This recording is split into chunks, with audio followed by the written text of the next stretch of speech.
the soft light of dawn, the Frankish realms lay divided, their boundaries traced through rolling hills and misty forests after the death of King Clotaire. The great empire once united by King Clovis had been peacefully split among his sons into a patchwork of kingdoms. Neustria in the west centered on Soissons and Paris, Austrasia in the east, Burgundy to the southeast, and another small kingdom.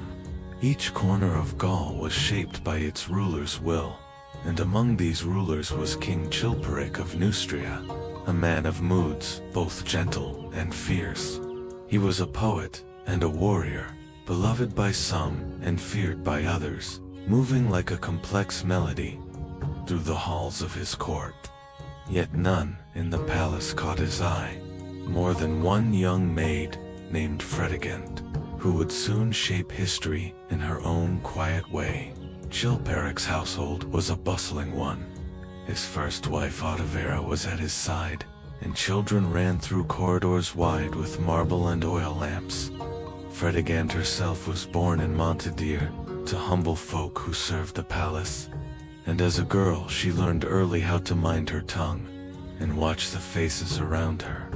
She walked behind the queen and her ladies with grace, carrying basins of water or bowls of fruit, ever attentive to the spoken word and the secrets hidden in silences. Still young, Fredegund became known for her beauty and wit. She read the way shadows fell on marble walls, and how a fleeting glance from the king could change the fate of any courtier. There was a keen intelligence in the way she listened, as if the smallest whisper carried great meaning.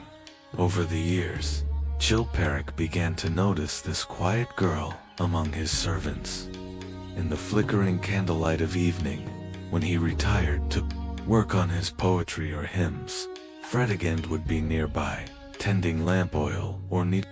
It was said that one night, as the rain pattered against stained glass windows, the king found himself confiding in her. She did not laugh at his rhymes or his brash jests, but instead offered a gentle silence or a soft smile. To Otto's eyes, this seemed innocent, but to Fredegund, it was opportunity. The king discovered that Fredegund could speak truth without pride, yet serve with loyalty. He began to seek her presence more, a rare kindness shown in a sweet-toned word or the way she corrected a scribe's error.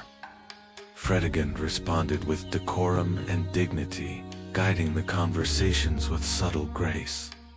Before long, the queen's own servant had turned confidant of the king. Quietly and without ceremony, Chilperic made Fredegund his mistress. This secret only grew until rumors spun like a gauzy veil through corridors. Had the servant captured the king's heart? Those murmurs reached Otavera, who confronted Chilperic in tears. In haste and hurt, Chilperic found excuses and sent Otavera away. She became a nun at a distant abbey, removed from power. Fredegund, meanwhile, remained in the palace, still outwardly a lady-in-waiting, though now ruling many hearts. The king treated her with a strange deference that only grew as the months passed. To outsiders, she was still the maid who bowed her head, but to Chilperic, she was the woman who now slept in his bed. In the hush of midnight, they spoke openly at last, though still within the tapestries of the royal chamber. No violence was needed to make Fredegund queen in all but name. In the year 567, kingly affairs took a turn across the land. Sigebert, Chilperic's brother in Austrasia, married Brunhild of Spain in a grand ceremony bathed in sunshine. Not to be outdone, Chilperic married Brunhild's elder sister. Guests said the double weddings promised peace. In truth, those long autumn feasts turned cold quickly. Galswintha did not find happiness in Neustria. She felt lonely among Chilperic's many grand houses and was troubled by his easy favor toward others. Fredegund watched the queen from the shadows with a measured gaze. Though both women were proud, Galswintha's presence bothered her, as if a stone underfoot. Fredegund moved through the halls, speaking only when spoken to, concealing any envy beneath serene eyes. One moonless night the palace was all but silent. The halls were bathed in the musty scent of night-blooming flowers. Servants tiptoed through Galswintha's chamber, where the queen still lay asleep. In that calm, one hush came after another, first the soft click of the door, then muted footsteps, and at last a frantic rush. The next morning, Galswintha's bed was made, but her bright eyes would never open again. She was found dead, as if asleep for good, with no violent mark upon her, just a quiet end in the twilight. Fredegund, who had by then been quietly wedded to Chilperic for only a few days, became Queen of Neustria at dawn. In hushed tones people tried to speak of it. Some said Galswintha had taken her own life for sorrow. Others whispered that servants had been sent with secret orders. In the king's chamber that morning, Fredegund sat solemnly, her face pale, hiding whatever triumph or grief might have stirred her heart. By sunset, Chilperic himself came to marry her, lifting her to the throne of Neustria. Thus began the reign of Queen Fredegund, a woman of low birth, who now stood at the very center of power, far to the east. Brunhild heard the news of her sister's fate through rumors in Sigebert's court, as widow and foreign queen in chains. In Rouen, Brunhild was furious. She had pledged vengeance on Fredegund for Galswintha's sake, and so Sigebert and their ally Guntram, the Burgundian, marched their armies west. They drove Chilperic back into his city of Turnip. For years, the brothers waged a war that burned long and bitter, each refusing the other peace. Fredegund stayed by Chilperic's side during this campaign, calm and unyielding as the marches raged. She urged the king onward, even as the young queen Brunhild waited behind tall steeples to punish. In the winter of 575, Sigebert's men finally caught up with them in the fields of Tournai. It seemed Chilperic's end was near, but fate turned. During a victory feast in Paris that December, a servant approached King Sigebert with a gift. While all eyes were on the merrymaking, Sigebert raised a goblet of wine as a toast, and his breath caught. He sank to the floor under the table, the wine's poison coursing through him. The Austrasian king was dead by candlelight. Queen Brunhild saw only gloom and heartbreak in a corner. In secret, her own heart screamed betrayal. It was the same old stories, an enemy assassin commissioned in the dark. One whisper named Fredegund. In truth, we do not know who dealt the fatal blow to Sigebert. In those days such deeds could be blamed on shadows or ghosts. All that mattered was that Brunhild was once again free of her enemies, but now an even lonelier prisoner of the throne. While Brunhild was held captive in Rouen, her thoughts turned toward action. From that sad refuge came a surprising change. Brunhild wed a young prince named Merivik, a son of Chilperic by his first wife Autovera. Merivik was Fredegund's stepson, though still very young, scarcely a man grown. This marriage shocked many at the time. Brunhild, a queen, now took as husband another prince of the family. Freed at last, Brunhild married her former enemies. Kin fled back to Austrasia, bringing Merivik with her as her champion. The news reached Fredegund like a cold shadow on a summer day. She neither laughed nor wept, but she noted quietly how the winds had turned. Merivik and Brunhild fled, gathering support in the east. Now the feud had another face, one tied to Fredegund's own bloodline, no longer distant. When Merivik returned to Neustria with Brunhild, taking up arms against his own father and queen, It was as though he staked a claim to rule. Merivik raised an army and swore vengeance on those who slew his father Sigebert. For Fredegund, there was no laughing or smiling at this. A chill fell over her in the autumn breeze. The halls became silent. Nobody spoke openly of what might come next. Not long after, the messenger's news arrived. Merivik himself had met a quiet end. Some said he fell in battle, some that he was struck down by conspirators. None could say for certain. He simply vanished one morning, never waking to see another sunrise. The stepson who had married Brunhild was gone, leaving only questions behind. Fredegund heard the news with that same stillness she brought to every turn of fate. A part of her must have ached over a life cut short, yet she kept her face serene for the world. Once more, silence returned to the court. In the sleepless nights that followed, Fredegund gazed often at the wax candles and at the cathedral steeples glowing against the dark sky. She had known nothing but loss since coming to power. The only solid rock had been her own cunning sense. Among all her children, she found sorrow. 2 of her baby sons, Clodebert and Dagobert, had perished in a sickness that swept through Neustria like a ruthless winter in the year 580. Fredegund felt those losses deeply. Like a mother who had already lost her children, she wept quietly by the bedside of each. Some chroniclers say she burned records and gave gold to monasteries in desperate atonement, convinced these mournful events were divine punishment for her deeds. 4 days after those deaths, Fredegund moved through the palace as one asleep. Yet life outside would not let the story sleep. The children's tombs lay quiet, and one small girl remained, little Riginth. But Riginth was wed to a distant king of Spain by that point, and she too would have her own share of sorrow. In the year 584 came the final blow. Chilperic, king of Neustria, was returning from a spring hunt when he fell under arrows. No one knows who fired them. Some say an irate noble, others whisper his scheming wife Fredegund.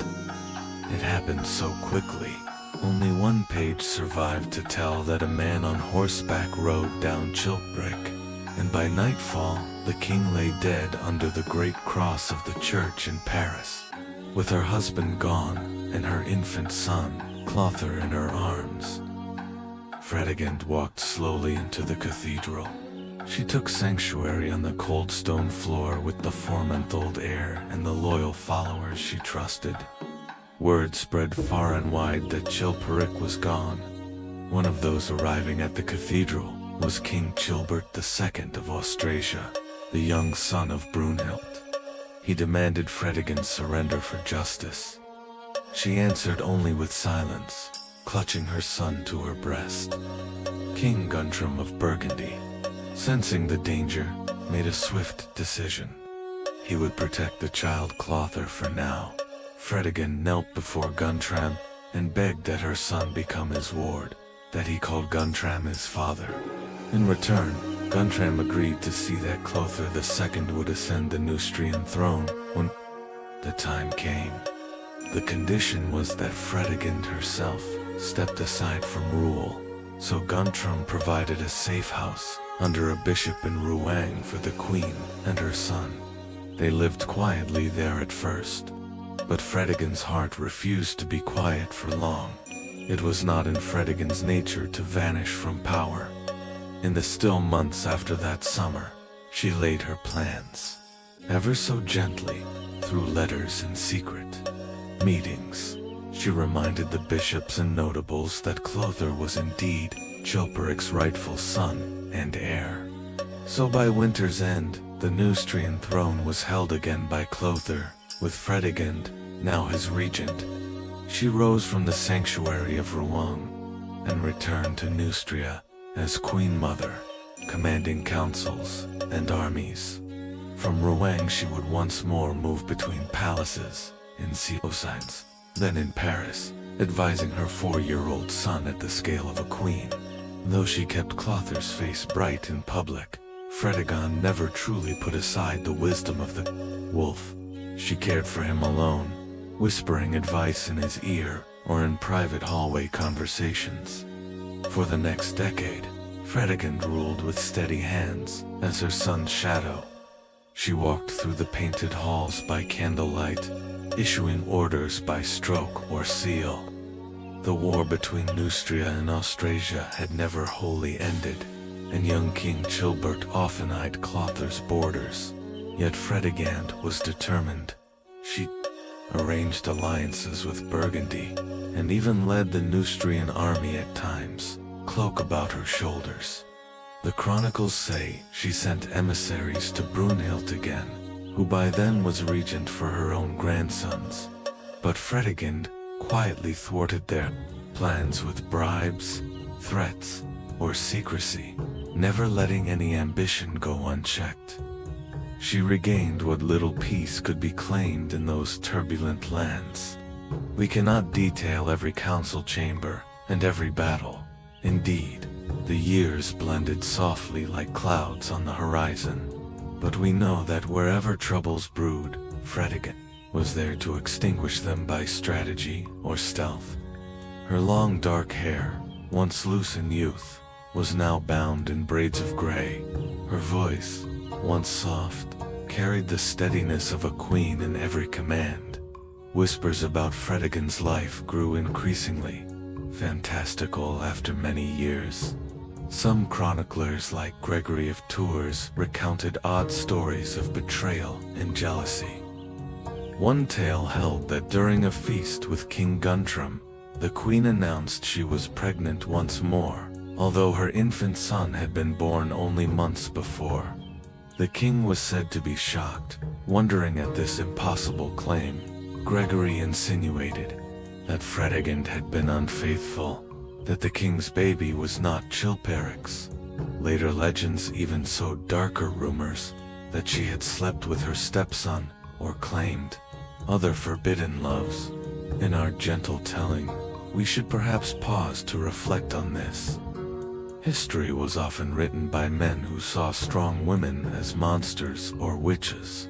The old stories of incest in Fredegund's life are just that, stories, unproven and cruel.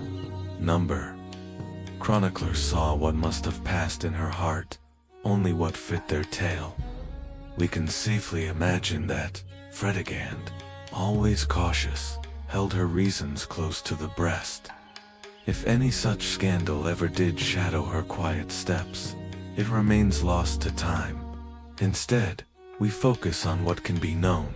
Fredegund's every move was driven by power and survival, not by romance. Those wild rumors faded like dreams with the night. Time flowed on and Fredegund's life drew slowly toward its end, like a candle burning low. In the year 597 she fell ill. Perhaps after decades of poisons, and poisons a body simply wore out. The old historians grimly note.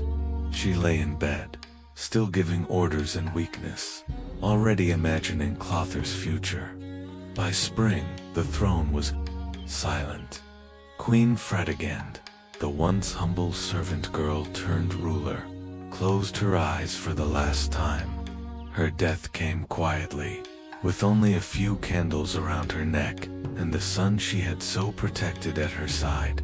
Clothar II, now 13 years old, was proclaimed king in his own right.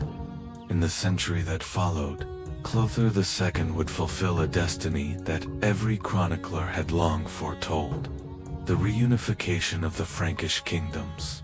As a grown man, he brought Burgundians and Neustrians together under one scepter.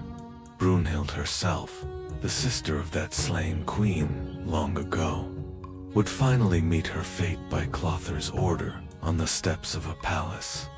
By his might, the fractured lands became whole. Again, all of this was the distant echo of Fredegund's life, though she had lived through sorrow after sorrow. Her own final gift to history was a certain stability. Her bloodline continued on the throne of all Franks. And now, as the long tale falls quiet at twilight, let us close with calm. Fredegund, story woven through war and whispers, speaks of a woman who would not be counted out. We remember not only the darkness, but the resolve with which she faced it. In that solitude by candlelight, we see a lonely figure contemplating the kingdom beneath her, a reminder that even the most fearsome tales come from human hearts. Let her story settle like a soft blanket over our minds. All the ambition, all the conflict of so many years, now lies still under the stars. The echoes in her old chambers are hushed. At last, in the gentle silence of bedtime, we give thanks for peace. The halls of history have closed. Now it is our turn to rest under night's quiet canopy. May your own dreams carry you far from these feuding fields and restless courts, across rivers of starlight to tranquility. Sleep well, as Fredegund herself, in the end, sleeps at peace in a forgotten tomb, and know that with every heartbeat, the night gives way to dawn. Good night.